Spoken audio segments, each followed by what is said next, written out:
Aquí con nosotros. Es un placer poder recibirlos y poder compartir con ustedes grandes noticias que tenemos el día de hoy. Ayer pocos fuimos los afortunados de ver 20 minutos de la película y está impresionante. La verdad es que lo mucho que les pueda decir se va a quedar corto con toda la parte de efectos, la historia, cómo se llevan entre ellos, en fin. La verdad es que ustedes que son fans y que son grandes conocedores de Marvel seguramente lo disfrutarán mucho. Y bueno, nos encontramos el día de hoy muy emocionados porque tenemos pues a grandes personalidades del mundo Marvel, grandes actores, y la verdad es un privilegio que vengan a México. Me gustaría empezar por una mujer que yo en lo personal admiro mucho. Ella es Victoria Alonso. Les voy a platicar un poquito de cada uno. Ella es productora ejecutiva, es una de las pocas mujeres en Hollywood que posee dicho cargo, y con el correr de los años la dedicación de Victoria a la industria ha sido muy admirada y reconocida por todos sus logros. Ella es de Buenos Aires y ella comenzó su carrera en la industria de efectos visuales, haciendo primeramente comerciales y luego largometrajes. Y bueno, es una experta en todo el tema de los efectos visuales. Desde el 2011 ha sido productora y empezó con Avengers, y desde entonces ha ocupado ese rol pues prácticamente en todas las películas de Marvel. Iron Man 3, Capitán América y el Soldado del Invierno, Capitán América Civil War, Thor, Un Mundo Oscuro, Avengers Era de Ultron, Ant-Man, Guardianes de la Galaxia 1 y Guardianes de la Galaxia 2, Doctor Strange, Spider-Man Homecoming y Thor Ragnarok. Y bueno, obviamente ahorita el Infinity War. Y me gustaría que me acompañaran con un fuerte aplauso para darle la bienvenida a Victoria Alonso, por favor.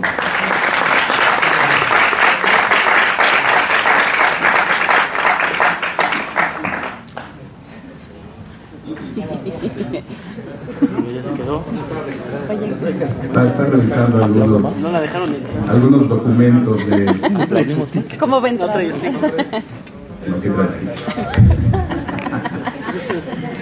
Se pasa. Traía su micrófono prendido, yo creo que era por eso. Bueno, si quieren, continúo con nuestro siguiente invitado.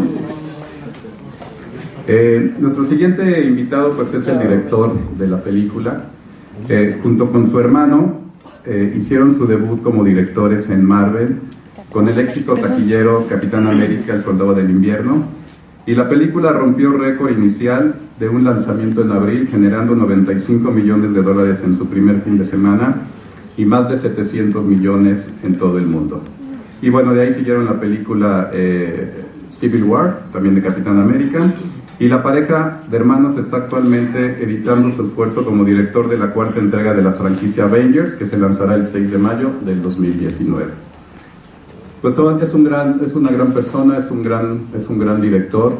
Él es de Cleveland, en Ohio, y tienen una parte muy cómica, ¿no? En el sentido de que en 1994 usaron tarjetas de crédito y préstamos estudiantiles para financiar Pieces, una comedia experimental sobre un trío de hermanos con tendencias criminales. Rodaron la película dentro y alrededor de Cleveland con la ayuda de numerosos amigos y familiares, y su apuesta valió la pena, ya que la película se proyectó en los festivales Slam Dance y American Film Institute, ganando yo un premio al mejor actor por este último. Y bueno, un fuerte aplauso también para Joe Russo, por favor.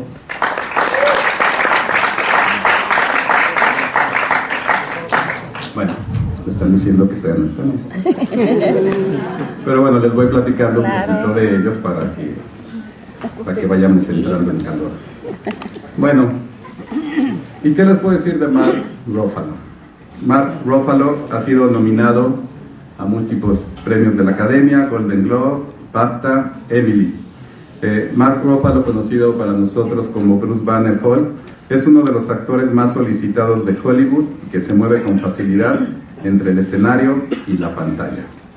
El año pasado, Ruffalo retornó su papel de Bruce Banner en la película Thor Ragnarok y actuó en Broadway en The Price. Ruffalo también será productor ejecutivo y protagonizará una serie de 8 episodios en HBO que se llamará I Know This Much Is True.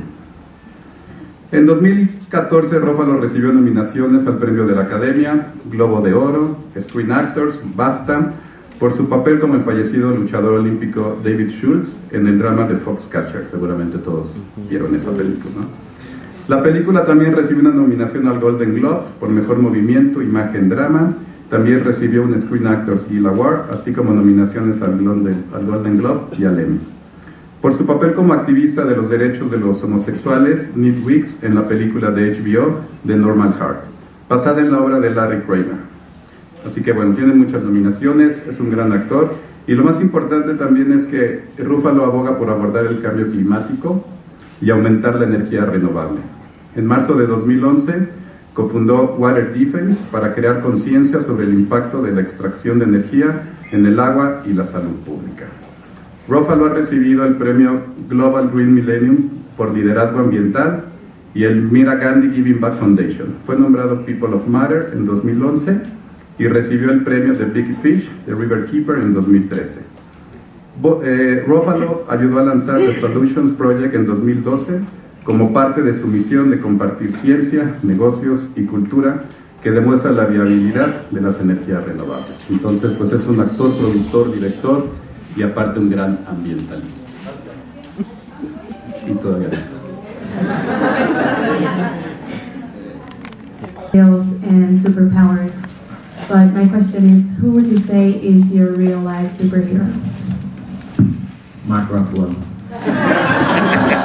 Can you tell us more? He's a very good man. He fights for a lot of great causes, and he's one of the more moral and ethical people I know. So it's an easy. Mark is the real thing. He is. He's definitely the real thing, and I'm not saying that. Thank you. Thank you. Thank you. Bueno, la siguiente pregunta, Televisa, por favor. Hola, por acá. Mark, y para Joe, Mark, en este tipo de conocer a Hulk en términos de la personalidad, ¿podrías decirme cuál es el mejor momento de amistad o camaradería que ha tenido Hulk con los Avengers? Y Joe, hay muchos rumores entre los fans de que varios Avengers morirán en esta o en la que sigue. ¿Cuál es el papel de Hulk para la siguiente? Gracias. Yes. I guess that I think, of course, we shot Thor Ragnarok, and Chris Hemsworth and I had a really great time making that. So as far as the camaraderie goes, and the Hulk, that's probably just the closest thing that Hulk's ever had to a friend. Well, wouldn't you say the Valkyrie was your good friend too? Yeah, and then Valkyrie, of course. That's the girl. She's his real friend. Not girlfriend, but his girlfriend. Girlfriend. His friend not that's the a girl. Girlfriend, The girl that's a friend. La amiga. The friend that's a girl who's also his friend. Right? Exactly. He liked her. He likes her a lot more, I think, than he does Thor. But yeah, he loves all the Avengers now. Who he hates the most is Bruce Banner. That's true. That's the most complex part of the Hulk, is that he's a Jekyll and Hyde character, and there's two personalities inhabiting one body that greatly dislike each other, which can create a problem. I think that's what's most interesting about that character, and I think what Mark plays incredibly well in the films is that conflict between this sort of sweet-natured, mild-mannered scientist and this raging, insane Hulk. As far as exactly. As far as what his role is in the future, I mean, you'll have to see the movie to find out. And you mentioned that there's rumors of the character deaths. I mean, all I can say is that Thanos is coming, and they're going to be high stakes because Thanos is incredibly sociopathic and intense. And he has a goal that is in conflict with what the Avengers' goal is. And somebody's going to win and somebody's going to lose. I think that you can't have true value to something without an ending.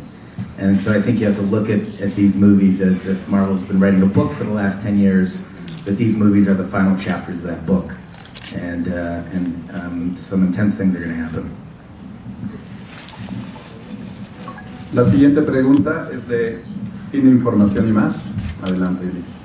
Hola, welcome to Mexico. Mi pregunta es para Victoria. Victoria, ¿cómo te sientes después de más de 10 años de haber formado el universo Marvel, poder juntar en esta película a tantos superhéroes? ¿Y cuál fue como productora ejecutiva el mayor reto que tuviste que tener durante la producción en esta película? Para mí trabajar en nuestro estudio es un privilegio. Es un privilegio de tener la capacidad de tener historias que inspiran a los chicos y a las chicas y tener la capacidad no solamente local, ¿no?, pero global, de que nuestras películas, gracias a Dios, se ven en todas partes del mundo. Yo hace 12 años y medio estoy en Marvel. Bueno, tardamos 2 años y medio hacer la primera. Pero todos los días que tengo que estar en 3 autopistas para llegar a Burbank, porque vivo lejos, me cuestiono, voy a la derecha es la playa, o voy a la izquierda y son mis 3 autopistas. Todas las mañanas voy a la izquierda y me meto en mis 3 autopistas para ir a trabajar. Para mí me parece que el mejor reto es tener el balance entre familia y trabajo, que me parece que es para todos, ¿no? Para todos nosotros que estamos fuera de casa mucho tiempo, porque estas películas tienen muchísimo esfuerzo, no solamente nuestros, ¿no? Acá tenemos 3 representantes, pero en nuestras películas trabajaron 6.000 personas a nivel mundial. Entonces, tener que tener el balance, 12 horas es un día normal, 16 es un poquito más normal, y hay días como ayer, que fueron 20 horas. Ese balance es difícil de tener trabajo, casa, pareja, hijos y otros sueños, pero es un privilegio. Y una cosa que le quiero decir a México en general, que les agradecemos, vengo en representación de nuestro estudio y de mis compañeros de estudio, Kevin Feige y Lu Díaz-Posito, de muchísimas gracias, y por favor escríbanlo esto en la prensa, muchísimas gracias a la gente de México por tanto apoyo por tantos años, porque México es un territorio para nosotros gigante y una maravilla de tener la capacidad de constantemente nos están apoyando y constantemente queremos saber cómo se sienten y qué podemos hacer mejor. Así que muchísimas gracias. Gracias a ti. Bravo. Bravo. La siguiente pregunta de Tomatazos, por favor. Hola, bienvenidos. Mi pregunta es para Joe. La película de ustedes es más parecida a la Ilíada. Pienso en personajes como Héctor, Aquiles, debido a las proporciones mitológicas y espaciales de sus personajes. En Avengers, con personajes como Hulk, Capitán América, igual con pasados tan elaborados, ¿cómo lograste encontrar el equilibrio para que ninguno perdiera fuerza en la narrativa? That's a very good question.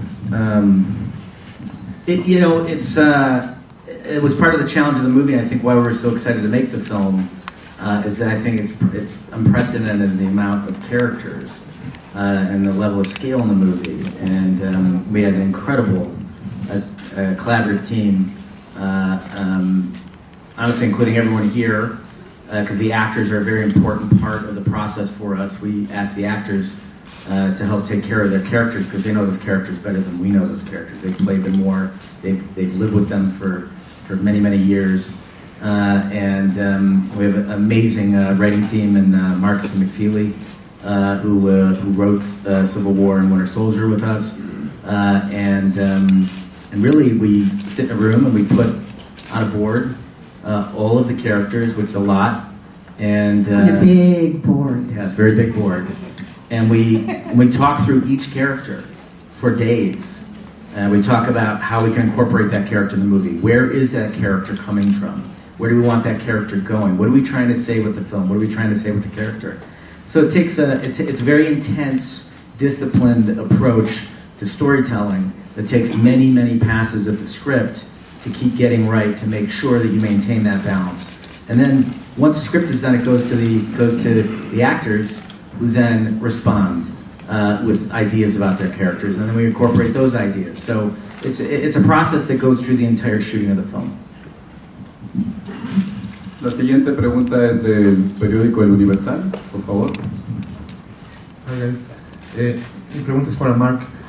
Mark, en la ficción tu personaje necesita estar furioso y enojado para ser un superhéroe y combatir el mal. Tú en la vida real has utilizado tu enojo y tu furia para ayudar a otros. Y actualmente, ¿qué te enoja del mundo actual? Gracias. Oh no. First of all, I do want to thank you guys in Mexico. I love this country. I've spent a lot of time here over the years. I'm a surfer. I lived in Puerto Escondido for 3 months. And it's just a beautiful place. My family's Mexican. My sister-in-law is Mexican. And you're beautiful people. And I want to thank you for welcoming us into your country with so much grace and generosity, even though at this moment in time my country isn't doing the same for you.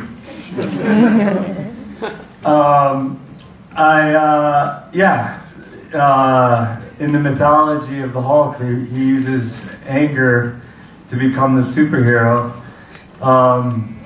You know, what Marvel does so beautifully, and Stan Lee has done so beautifully, is to capture these mythological truisms. Our anger can open us up to our outrage. Our anger can open us up to doing great things for people. Anger can be a positive motivating force. And so they were smart to realize that, you know, it also is destructive. And so Marvel was very clever to realize that the Hulk could be used for positive, but also for destructive. It could get out of control. And so anger just by itself isn't always the best way to approach something. But it's a powerful emotion, and when you couple that with outrage or injustice, it's very powerful. And for me, what makes me angry is injustice in the world, and so yes, I've used that anger to also fight for things that I think are bigger than me, for important things, for things that I feel like I could give back some of the gifts that I've been given of this platform and my privilege.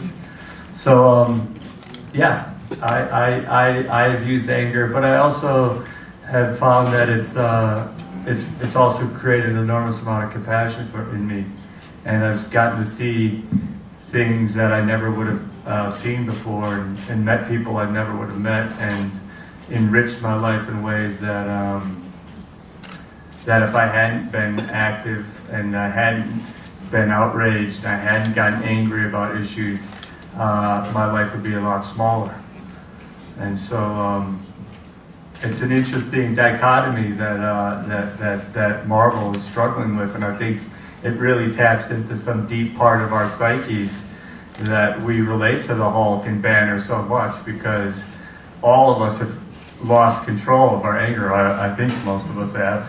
Not today. They got here today. Even though they have traffic, it's all good. But it is one of the things that we struggle with in our superhero world is that consistently we all have the capability of being good and bad. All of us. There's not one of us here that doesn't have that. It's really about the choice you make. And at times we make this choice or that choice. Bad is only in the eye of the beholder or the receiver. So it's a constant struggle when you tell the story of superheroes, that whether they're making a good choice or a bad choice. And that's what we struggle with, and we are all flawed. Our superheroes are flawed, and the beauty of Mark is that he does, Mark Ruffalo, not Bruce Banner or the Hulk, is that he has taken matters into his own hand and tried to make a change, which is what I encourage all of us in staying in the kindness of spirit, and remember that we do love each other, and that's far better than anything else that is happening in this world. Siguiente pregunta, la revista Glamour, por favor. Hola, Elsa López, de la revista Glamour. Mi pregunta es para Victoria. Bueno, es muy diferente como espectadores apreciar todos los detalles en las películas, pero tú que has estado más a fondo inmersa en estas historias, desde la primera película del universo cinematográfico Marvel hasta el día de hoy con Infinity War, ¿cómo han evolucionado para ti no solo las películas, sino también los personajes? Todos los personajes han tenido diferentes facetas. Empiezan en un momento, a veces tienen un momento muy oscuro, después tienen otro momento de un poco más de luz. Pero como una década es mucho tiempo, no solamente es mucho tiempo para nosotros, ¿no? Como productores y cineastas, pero también para los actores que realmente aman a estos personajes. Me parece que cada uno ha traído ideas de cómo poder llevar un personaje a otro nivel. Y en cierta manera, hay tanto que no les puedo decir. Estoy tratando de editar cosas en mi cabeza. Doesn't that happen to you? Like you start talking about... You have to do a lot of thinking while you're I'm thinking in two languages. I'm like, what Te quiero contar tanto. El 27 de septiembre vuelvo y charlamos. Ahí tenemos que tener una cena todos juntos y podemos hablar de los detalles. Pero son todos personajes inmensamente ricos de fuerza, de espíritu, de conflicto. Y eso ha sido lo más lindo de ver cómo crecen y cómo no. Y cómo se encuentran a veces en ciertas maneras que vuelven a hacer cosas que quizás no tendrían que haber hecho y las hacen. Y después las solucionan. Y eso es todo el código que te voy a contar. Siguiente pregunta del periódico El Heraldo de México, por favor. Sí, hola, es para yo. ¿Puedes poner de pie, por favor? Sí, acá estoy.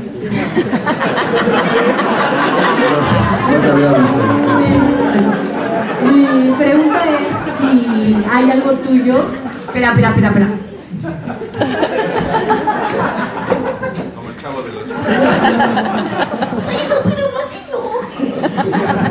Ya está, ahora sí. Mi pregunta es si hay algo tuyo en algún personaje que sea, bueno, hay algo tuyo que sea una característica de un personaje que sea muy específica. Ser doctor. Joe, that's a good one. It's a very good question. I've never thought about that. I don't know. That's the cop-out answer, but I guess as a filmmaker, you can't. You can only do your best work when you're emotionally attached to the material or affected by the material. I grew up collecting comic books. I still have my collection in my closet, as a lot of books, and I was a Marvel collector. So I love these characters in particular, and I think that's what attracted me to Marvel was the characters. I think you see a little bit of yourself in all of them because they're all very human. And they're flawed. I think it makes them interesting. That's why we love working on these movies, not only because of the family atmosphere that we all feel with when we work with Marvel and with all of the cast, but because there is a little piece of us in each of those characters. And I also think that you can say things that are interesting and relevant to the state of the world today using a very large format like a Marvel film. And thematics are very important to us. They were very important to us in Winter Soldier. It was a movie about the dangers of the surveillance state, and a few years later, we're getting smacked in the face with that. Civil War is about divorce and family, and these films are about what does it cost to be a hero in a complicated world. I don't want to say much more about them, but I will say it's a very good question, and I think that we connect to all of the characters. That's why we love making the films. I think you're a lot of Cap with a little bit of Rocket. Is that it? Yeah. A little Rocket in there? Yeah. I'll take that. Not the fairy part, but the irreverent part. I'll take the Cap. Even though Cap was one of my least favorite characters growing up. No, it's the integrity of Cap. Okay, good. I'll take the integrity. Thank you, Victoria. Siguiente pregunta, la revista and you are Captain Marvel. Yes. I go binary right now. Just wait. You will know what that is. It's coming. It's coming. Just wait. I think you have a lot of Tony Stark in you too. Yeah, a little bit. Yeah. Tony Stark, you think? Oh yeah. What elements of he Tony loves Stark? to talk. All the tech stuff. Yeah. He's I do love the tech. edge. Yes, I do like tech. That's true. Very true. So to see, it's a little bit of everybody. Estilo DF, por favor. Y buenos días. Rodrigo Araiza, de la revista Estilo DF. Mi pregunta es para Mark. Hemos conocido distintas facetas de Bruce Banner y de Hulk a través de las películas de Marvel. Incluso en lo digital, las últimas películas, Hulk tiene más rasgos de tu rostro. ¿Cómo ha sido el desarrollo? ¿Cómo lo has sentido? ¿Y qué tanto te has involucrado tanto en la parte actoral como en la digital para los personajes de Bruce Banner y Hulk?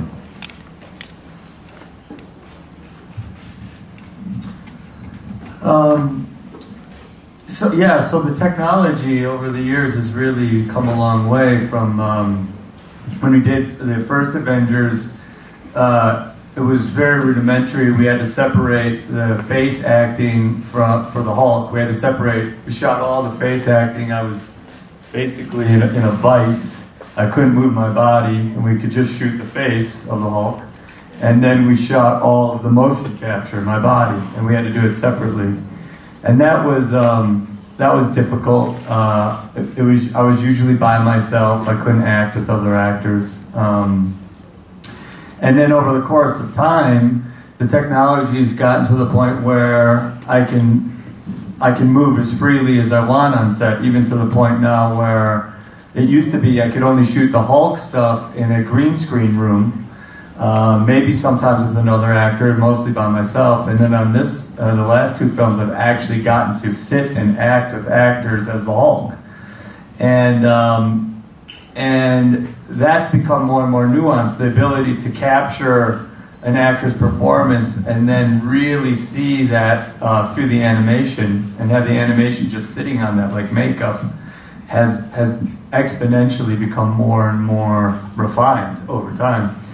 And so now, it's really like very thin, the space between an actor's performance and the animation. So in Ragnarok, there's a lot of idiosyncratic facial things and movements that are captured that make it to the screen now. And it's a much deeper collaboration with the animators than I think in the past, where it was really more segregated.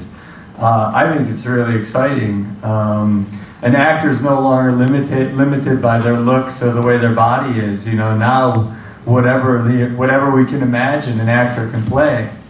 And that's an exciting moment for cinema. It is very alienating, though, to be in the suit and to have all the technology on you. Sometimes the other actors, I think they don't know what to do with you. I'm wearing a head cam and a helmet, and I've got a backpack with a little ball over my head, and they've got to act to that, and I've got to act to their belt buckle, and sometimes I walk on the set and the other actors run away from me because they don't want to act to a tennis ball, sometimes. But it's just getting more and more refined, and I think it's very exciting. It's a whole nother way of acting that I've had to learn how to do. But I think the fact that the Hulk really does look and feel like Banner has been a big leap in that character from maybe the first Hulk movie to now. And one of the things that we've been doing, I've been living with Hulk for so long now, is that every time we do a take and we look at the animation and it doesn't feel right, we go, what did Mark do? What did Mark do on the day? So I see the animation, but show me what he did, what he did on the day. And so sometimes we just, with the directors, we look at it and we go, well, he didn't do that with the eyes. He just went this way. And Mark has a very specific way of talking, which I can talk at length of how you talk and what your mouth does.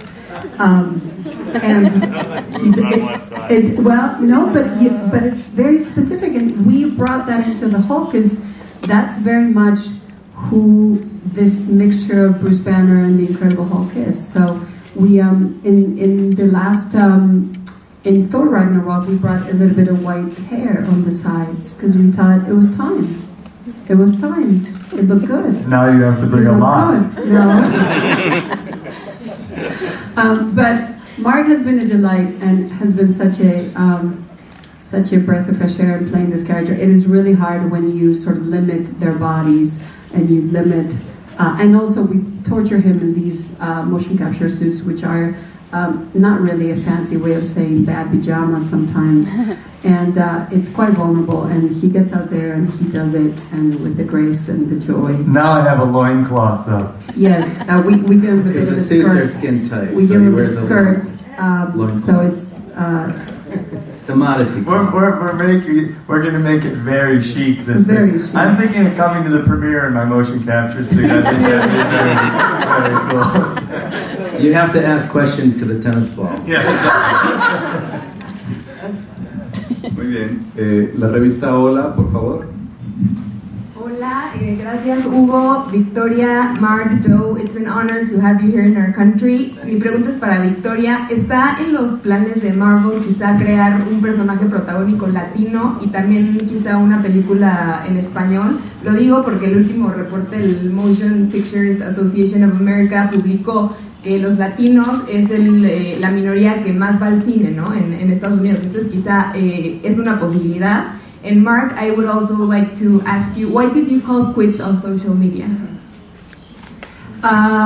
Te explico. Los planes no te los puedo contar.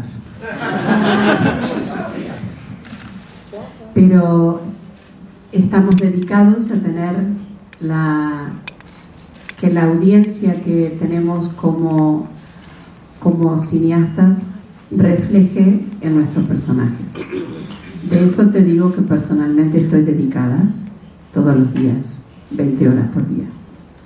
El tiempo nos va a dar la oportunidad. En español no lo sé, pero si alguien está planeando eso, me lo tienen que comentar a mí. Decirle a la gente de Motion Picture que vengan y me cuente, porque no me lo contó nadie eso, no sabía que eso era parte. Pero constantemente estamos tratando de diversificar, de incluir y de tener el reflejo de lo que es el mundo en nuestros personajes, constantemente. Bravo. Why did you quit social media? Oh, why did I quit social media?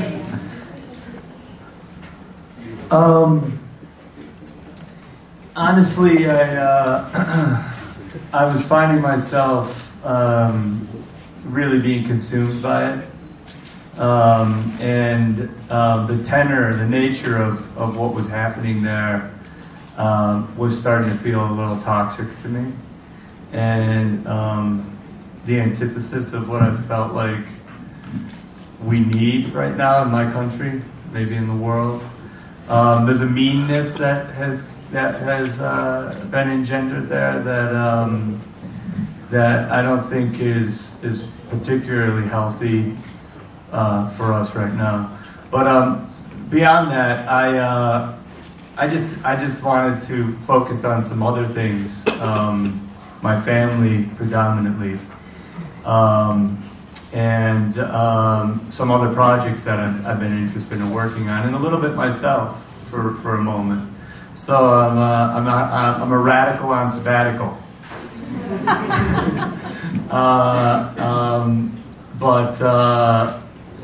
Yeah, I needed a little bit of a breather, a break from it. Will you come back to it? Probably. in a way that works better for me. We miss you. Oh, gracias. I miss you too. Thank you. Bueno, tenemos un par de preguntas más. Sensacine, por favor. Here. Hello, Mark, Victoria, Joe. It's an honor to have you here. I have my Hulk. I see that. You're like hulked that. up, yeah. I want to thank all the Hulks. Yeah. What's amazing, it's all women wearing Hulks, which is That's insane. That's pretty amazing, except for that little boy right there in the puffy Hulk jacket. Hulk has a lot of glamour too. So. I agree. Well, my question is, I think it was 2012 when you surprised us appearing for the first time as Hulk. Since then, well, you have grown up a lot, as you said, with the technology. But recently, the MCU just got 10 years old. So you, as an actor who is part of this universe, a very important part of this universe, which is the biggest lesson that this character, Hulk, and the way of making these awesome movies has provided to your personal life? And also, if you could be Hulk in real life, would you, who would you like to smash?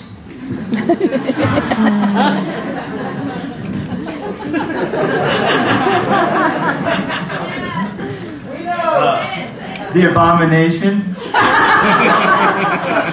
The big orange abomination.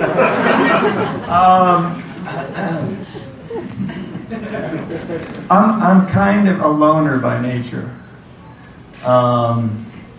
You know, as an actor, you're coming up. You're struggling. It's very competitive. It's a very lonely experience. You know, even when you do get a job, you're only on that job for X amount of time, and then you're off again, and you're looking for another job. And it's a very solo journey, and so you learn to be a survivor as a loner. You know, you learn to not have to count on people, or you learn how to have to take care of yourself, and so on and so forth. And that has its own merits. There's good things that come with that, self-determination and learning to fight for yourself and all those things. But it's also lonely. But what I've gotten to experience from, and I've learned from the Marvel world, is family and friendship and continuity, and being open to a collaborative experience, and knowing that there's people there that are always with you and always on your side, and it's a second kind of family. And that's been very, you know, now we're 10 years old, and we're all getting old, and maybe or maybe not, some of us might be leaving. And so... You left social media, but where are you going? I might be leaving. I might be leaving. And so I'm reflecting on what a beautiful journey it's been with these folks. I've seen people get married and divorced. I've seen babies grow up. I've seen people, you know, do amazing accomplishments and have other amazing parts of their career open up to them. And so I've learned a lot about the community from my Marvel experience. Con gusto. Tenemos una última pregunta de la revista Veintitantos, por favor. Hi Mark, Victoria has been speaking about it, but for you, how do you think Avengers can inspire young audiences to team up, overcome differences, and achieve great things, like make a better world? That's a great question. There's one thing that I think the Marvel Universe does really beautifully is every single time they all have to come together. Whenever they try to do it on their own, it goes terribly wrong. And they're always constantly forced to have to sublimate their egos, and they always have to learn to work together. And they always have to, you know, when you go into Civil War or something, you know, you see what division does and how toxic it could be. And now we're coming out of that. What they're constantly forced to do is work together and find their commonality. And that's based on a goal about what it is to be decent in the world, what a decent world looks like. And somewhere inside of all of them, they have that, no matter how horrible their pasts are, how complicated they are, how tragic they are, unless they're the bad guys, unless they're Thanos, which has absolutely abject sense of decency. That's how the Marvel Universe works, and what we're seeing is the manifestation of that growing. We're growing as a culture. You know, we're like really facing things like racism and privilege, and the Marvel Universe is facing that along with us. And what's, I think, really incredible about the Marvel Universe is it somehow is reflecting the moment of time that we're always in some way or another. And so now you have this incredible thing like Black Panther becoming this huge sensation. Moment in time where we're having this discussion about race, you know, and now that is included in this overall universe of Marvel, and I think that's a seed that was planted by Stan Lee's inception of Marvel. It was always part of the genetic makeup of Marvel, and now it's growing. We're learning, we're growing, we're becoming more aware, and as filmmakers, as a studio, as actors, as people, we're becoming more aware. And I think that inclusiveness, that idea of all different kinds of people working together towards some common thing is inherent in the DNA of this universe. And so I think it's appealing to many, many people. The beauty is in our differences. One of the beauty of working with Joe and Anthony is they're incredibly different brothers. They're 100% the yin and yang. But the collaboration of the two of them makes the whole. It's amazing. It's remarkable. I mean, there couldn't be two more different people. And the same with Luke, Kevin, and I. We've been together for 12 years, 12 and a half years. Very different people. The beauty is in our differences. And if you want to write something by inspiring people, whether it's the young or the old, here or anywhere in the world, the beauty is in our differences. That's what keeps us together. We need to learn from each other and work together instead of fight about it, because we can all learn from each other. At any point in time, there's nothing that I haven't learned from all of the people that are like me or unlike me. I've learned most from people that are not like me.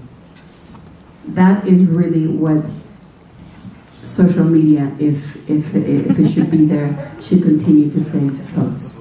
Social media continues to try to get people against each other, where really we all want to have a decent life, we all want to have some happiness, we all want to travel to some beach at some point and watch a sunset. We are very similar. Maybe the approach of how we do it is different. And that's what we try to reflect with our superheroes. The constant balance of our differences and collaboration.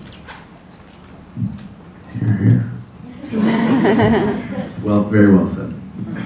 Y ahora les voy a cantar. No. Bueno, pues, let's go to the beach. Let's go, baby. Sí, a toda la prensa quiero agradecer